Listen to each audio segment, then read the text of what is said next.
1971 में रतन टाटा को रेडियो और इलेक्ट्रॉनिक्स कंपनी लिमिटेड नेल्को का डायरेक्टर इंचार्ज नियुक्त किया गया। एक कंपनी जो कि सख्त वित्तीय कठिनाई की स्थिति में थी।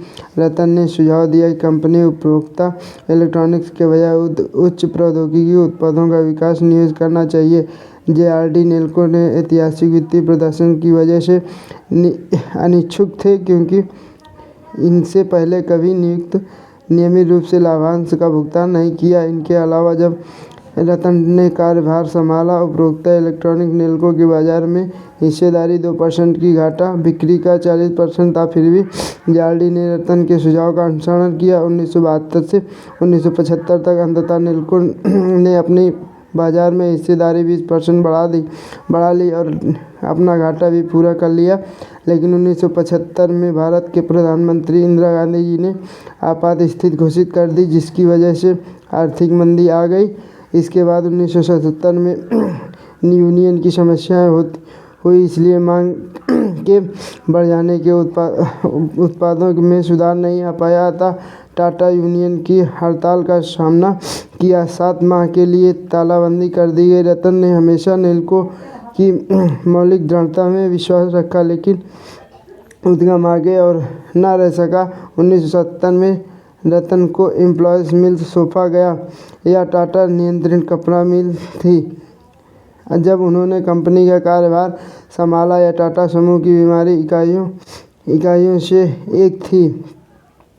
रतन ने इसे संभाला और यहाँ तक कि एक लाभांश की घोषणा कर दी। चूँकि कम श्रम गहन उद्यमों की प्रतियोगिताओं में इम्प्रेस जैसी उन कंपनियों को अलाभकारी बना दिया जिनके श्रमिक संख्या बहुत ज़्यादा थी और जिन्होंने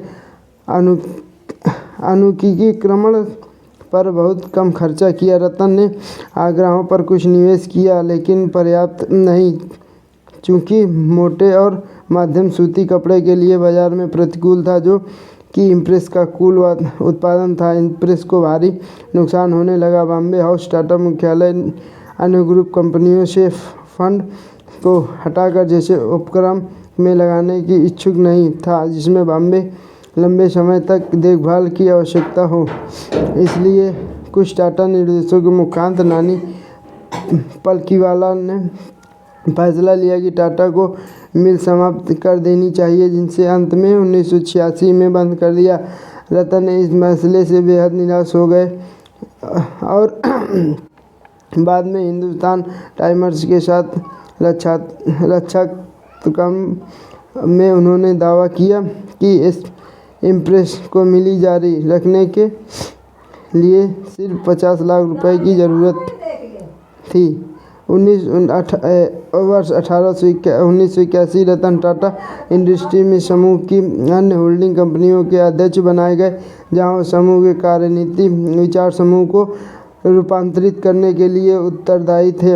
उच्च प्रौद्योगिकी व्यापारों में नए उद्यम प्रवर्तक थे। 1991 में इन्होंने जेआरडी से ग्रुप चेयरमैन का कार्यभार संभाला। टाटा ने पुराने गार्डों को बाहर निकाल दिया था और युवा प्रबंधकों को जिम्मेदारी दी कि तब लेकर उन्होंने टाटा ग्रुप के आकार को ही बदल दिया है। जब आप भारतीय शेयर बाजार में किसी भी अन्य व्यापारिक उद्यम से अधिक बाजार पूंजी रखता है। रतन के मार्गदर्शन में टाटा कंसल्टेंसी सर्विसेज सार्वजनिक नियम बनी और टाटा मोटर्स न्यूयॉर्क की स्टॉक एक्सचेंज में सूचीबद्ध हुई।